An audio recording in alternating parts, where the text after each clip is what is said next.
للي ما يعرفش، احنا في عمليات كتير بنعملها بالمجان. بتكون مدعومة من جهات زي التأمين الصحي والتأمين الصحي الشامل ونفقة الدولة. وربنا طبعا يجازي خير كل اللي بيسهل حاجة زي كده، لأن دلوقتي العمليات مش مقتصرة على إنها تتعمل في مستشفيات وزارة الصحة أو التأمين الصحي. بل بالعكس، احنا بتتعمل في المستشفيات الخاصة ومستشفيات على أعلى مستوى بأحسن مستلزمات، كأن المرضى بيبقوا عاملينها على حسابهم بالظبط. وتكلفة يعني بتبقى مجانية، أو يعني شبه مجانية. يعني المريض ممكن يتكلف حاجة بسيطة جدا، بس في أغلب الأحوال بيبقى المريض ما بيتكلفش حاجة. و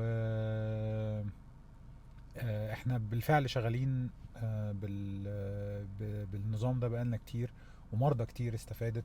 فلو في حد تعرفه محتاج ان هو يعمل عملية رباط صليبي او عملية خلع في الكتف او عملية قطع في اوتار الكتف او تغيير مفاصل، بعت له الفيديو ده و...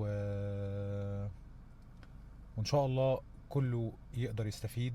ومرة تانية ربنا يجازي كل واحد بيسهل حاجة زي كده للمرضى الغير القادرين.